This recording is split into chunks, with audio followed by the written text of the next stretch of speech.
Italia, siglo IV a.C. La joven y agresiva República Romana, a fin de reafirmar su posición de potencia regional, comienza a anexionarse las ciudades-estado que circundan el territorio entonces conocido como Latium, el Lacio. Ganar batallas es tan solo un aspecto de la estrategia romana. Roma concede mucha más importancia a la fase subsiguiente, la construcción de calzadas, el estudio topográfico y la parcelación agraria, cuyo fin es optimizar la productividad de las tierras y la asimilación, es decir, romanización de los pueblos sometidos. Acompáñennos en nuestra expedición arqueológica a lo largo de la cual hilvanaremos los distintos hallazgos arqueológicos a fin de revivir las ciudades y semblanzas de las gentes que poblaron el Lacio hace más de 2000 años.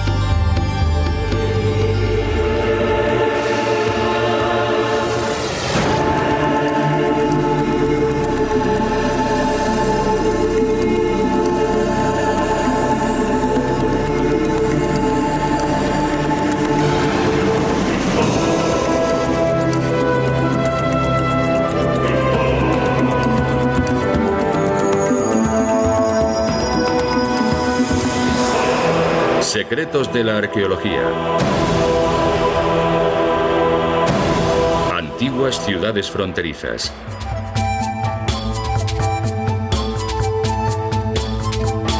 Entre los siglos IV y III antes de nuestra era, diversos grupos étnicos de distinto grado de desarrollo cultural habitaban toda la península itálica. Entre los pueblos asentados en la Italia central se contaban los samnitas, que ocupaban los actuales Abruzos y Molise. Los etruscos en la parte septentrional, los umbros alrededor de Roma, y hernios y volscos en el sur del Lacio.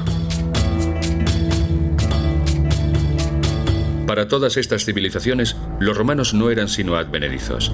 Deseaban conservar su identidad nacional, de modo que se mostraron beligerantes cuando Roma inició su expansión. Los romanos comprendieron que para defender la riqueza que iban acumulando, así como su libertad, no tenían más remedio que asegurar sus fronteras, atacando y sojuzgando a los pobladores autóctonos.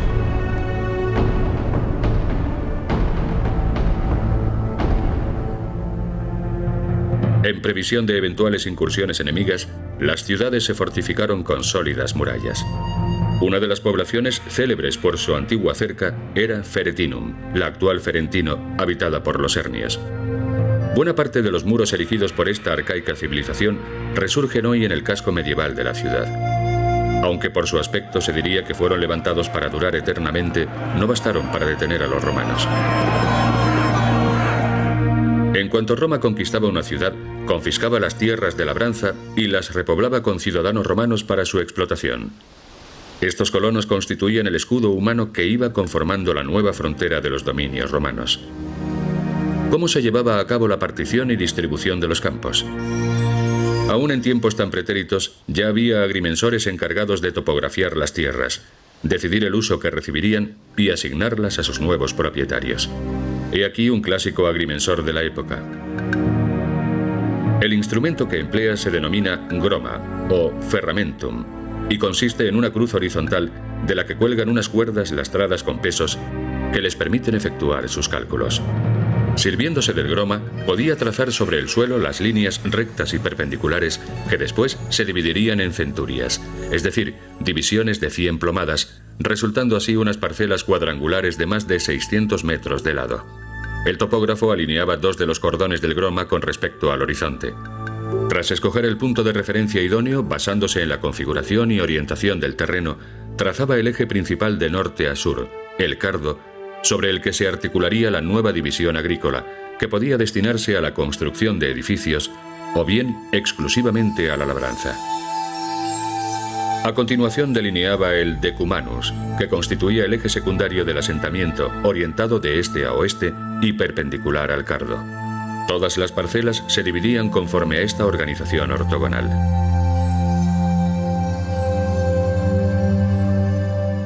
En cuanto finalizaba el trabajo de los agrimensores, los colonos tomaban posesión de las tierras. En los cimientos de la catedral de esta antiquísima ciudad se produjo un hallazgo excepcional. Basándose en el estudio de estos muros, los arqueólogos concluyeron que el podium o podio del templo de Júpiter se alzaba en este lugar. Posteriormente, la iglesia se erigió sobre sus ruinas. Se llevó a cabo una admirable superposición que dejó intacta, al menos su trazado urbanístico, la gran acrópolis de la ciudad llamada Alatri, que ha mantenido su carácter religioso durante milenios.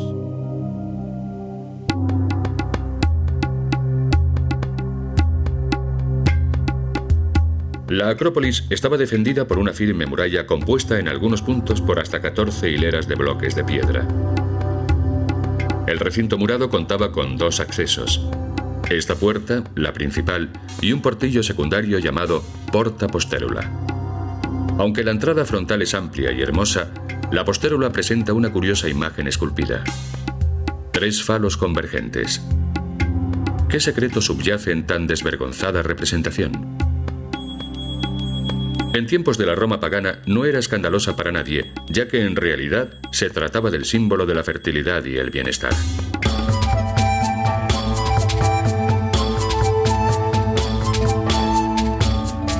Analizando este tipo de imágenes, la arqueología ha descubierto que los romanos la consideraban amuletos contra maleficios y malos presagios.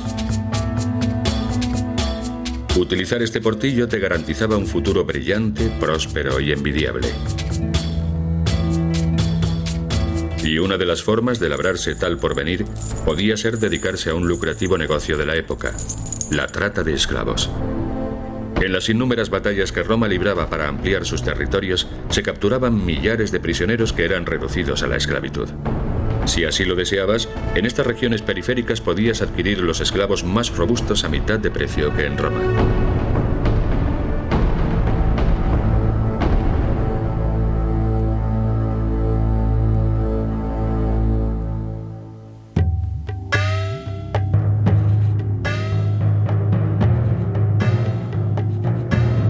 En la población de Segni, en el Lacio, los arqueólogos repararon en unos enigmáticos orificios en las jambas de la Puerta Sarracena, una de las más espectacularmente monumentales que nos legaron los volscos, con su arquitrabe compuesto por 2 bloques monolíticos de 3 metros de longitud.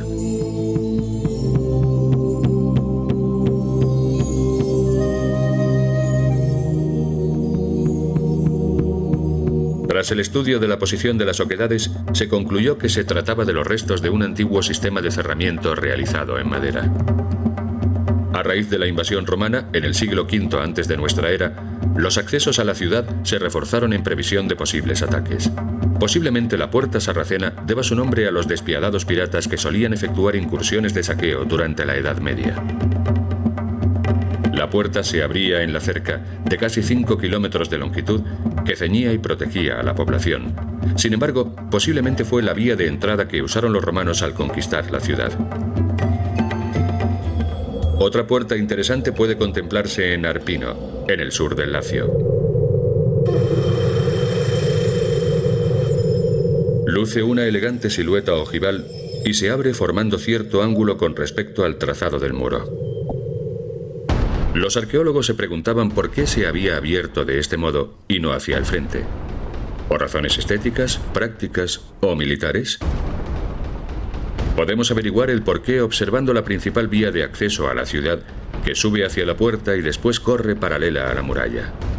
Puesto que los soldados sostenían su escudo con la mano izquierda y empuñaban el arma con la derecha para irrumpir por la puerta en el transcurso de un asedio, los atacantes se veían obligados a exponer un costado desprotegido.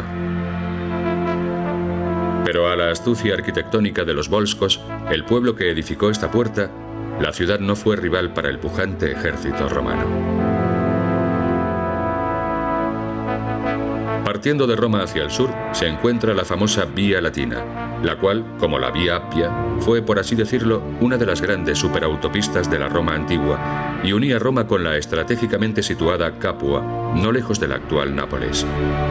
El Senado de la floreciente República comprendió que si enlazaba estos asentamientos aislados de un modo eficaz, su sistema defensivo ganaría en solidez. De modo que trazaron un sistema viario avanzadísimo para su tiempo. Miles de trabajadores se encargaban de mantener las calzadas limpias y transitables.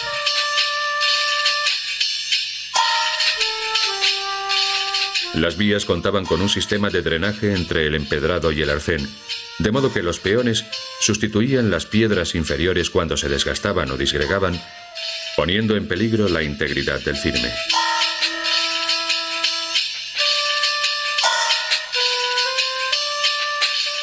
Al igual que en nuestros días, a ambos lados de la calzada se habilitaban aceras para los peatones. Jalonando las vías había incluso peanas que se empleaban para subir al caballo, ya que en aquellos tiempos aún no se conocía el estribo. Como reza el viejo adagio, todos los caminos conducen a Roma. Mas al otro extremo de estas vías se encontraban las ciudades que la República buscaba anexionarse. Y muchas veces se resistían. Así que se erigían unas increíbles murallas como las de Amelia, en la Umbría. Como promedio, sus bloques miden más de 1 metro de altura por 2 de longitud y otros tantos de profundidad, y alcanzaban un peso de hasta 20 toneladas. ¿Cómo lograban desplazar y superponer tan colosales monolitos? Hace siglos se creía que la cerca había sido levantada por los propios cíclopes, unos gigantes de un solo ojo relacionados con Zeus. Por ese motivo, durante mucho tiempo se los conoció por el nombre de muros ciclópeos. Finalmente, los estudiosos descubrieron que los bloques pétreos se extraían en la cima de una colina cercana. Se arrastraban hasta su pie, se desbastaban y se apilaban con suma destreza. Los umbros, el pueblo que erigió estas murallas, eran unas gentes opulentas que no lograron resistir la agresión romana y sucumbieron a su ataque en el siglo III a.C. Amén de su célebre muralla, los umbros construyeron la Vía Amerina. Aquí, bajo la plaza del ayuntamiento de Amelia, se encuentra uno de los mayores y mejor conservados sistemas hidráulicos de la antigüedad. El agua de lluvia se recogía y embalsaba en estos aljibes, construidos a fin de contener una inmensa cantidad de agua, sabiendo que la ciudad podía necesitar una reserva especial, sobre todo en caso de sitio. El complejo hidráulico consta de 10 cisternas subterráneas de cubierta abovedada.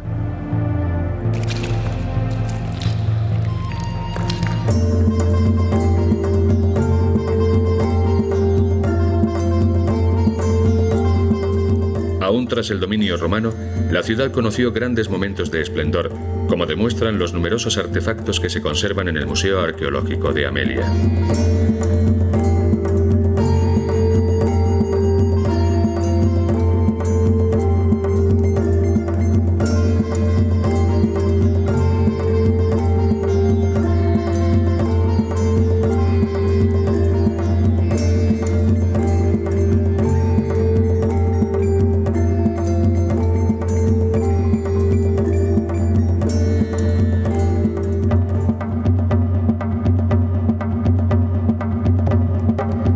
En los frisos del museo se narran las muchas batallas que los soldados del ejército republicano hubieron de librar para lograr la expansión de Roma.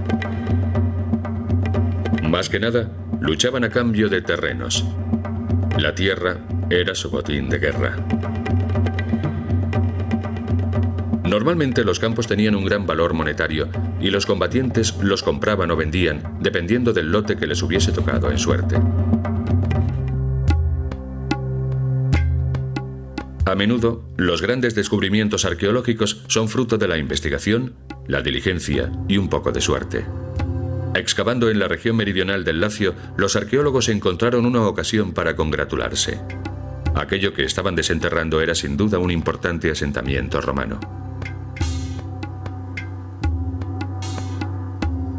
Corría 1978, y el área en que aparecían los hallazgos cubría la asombrosa superficie de 90 hectáreas. Las sucesivas campañas arqueológicas, así como el estudio de los materiales recuperados, corroboraron que habían dado con los restos de la gran ciudad de Fregellae, que mediado el período republicano era la tercera gran ciudad de la Italia central, tras la propia Roma y Capua.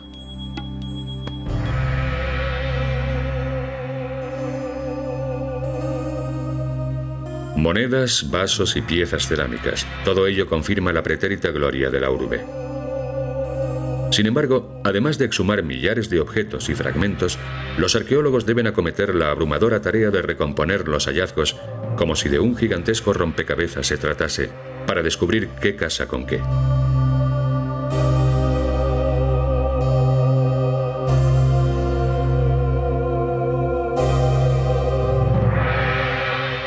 Si todo encaja, como es el caso de este friso, hay motivos para alegrarse.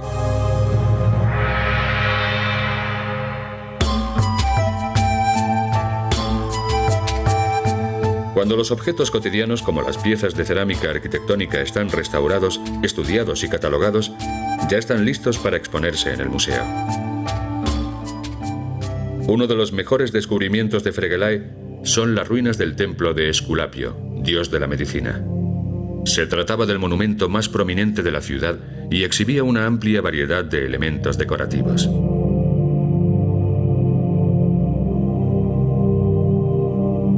En el transcurso de las excavaciones aparecieron numerosos exvotos, es decir, estatuillas ofrendadas a las divinidades a fin de obtener algún beneficio o dar gracias por la curación de alguna dolencia.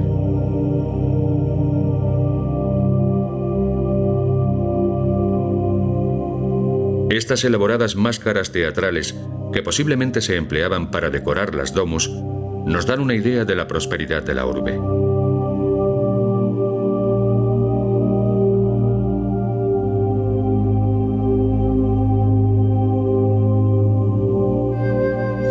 ¿Qué fisonomía tenía la típica vivienda romana del período republicano?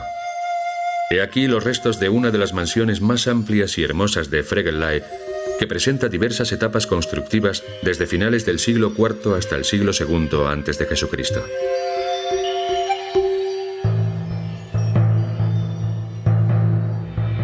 Y este es el aspecto que debía de ofrecer por aquel entonces. Si usted fuera un recadero o un repartidor, no se le permitiría pasar de la primera dependencia, donde sus esfuerzos se verían recompensados con dinero o una espórtula, es decir, una cesta de pan y golosinas. Tan solo los invitados de Alcurnia podían acceder más allá, a la sala donde se encontraba el impluvium, un pilón ornamentado situado en mitad de un zaguán de techo abierto para permitir la entrada de aire y luz. La domus necesitaba ventilación, ya que las únicas estancias con ventanas eran las que daban a la calle. En realidad, se trataba de viviendas adosadas.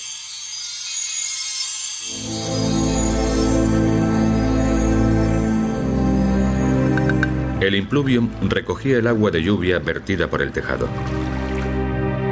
Cuando se llenaba a rebosar, el agua caía en una cisterna inferior en la que se almacenaba para los diversos usos domésticos. La abertura del tejado se llamaba compluvium y servía para recoger agua de lluvia. Cuando comenzaba a llover, los canalones conducían el agua a las cabezas de león, por cuyas fauces manaba a borbotones sobre el impluvium. El efecto resultante era vistoso y decorativo, aunque solo surtía su efecto en días lluviosos. No obstante, no dejaba de ser un método eficaz para recoger la preciada agua. Una de las salas más concurridas de la domus era el triclinium, donde los invitados a los banquetes se reclinaban cómodamente en estos largos y amplios divanes y comían hasta hartarse. A los antiguos se les privaban los festines, y en sus mesas se servía todo tipo de manjares.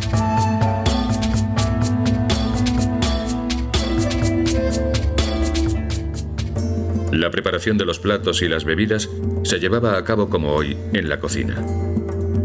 Un espacio vital para la vida cotidiana de la mansión. Las viandas se servían calientes empleando unos braseros metálicos llenos de brasas que se mantenían vivas gracias a un conducto de ventilación ante el que se meneaba un abanico.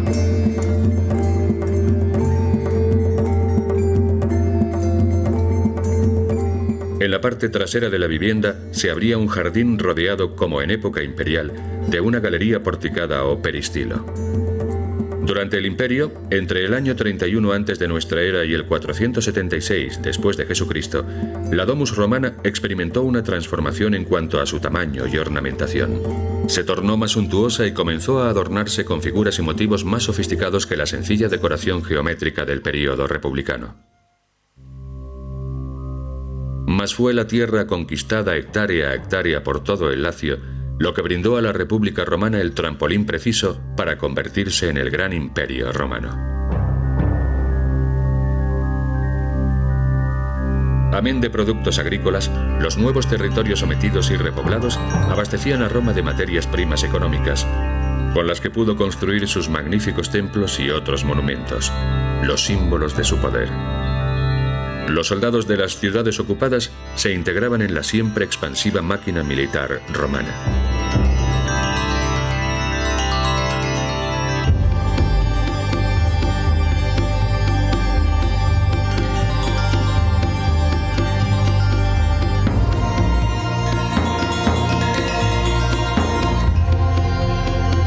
La política romana de la época: atacar para no ser atacada, expansionarse para no ser aplastada, y quizá lo más importante, romanizar a los pueblos sojuzgados.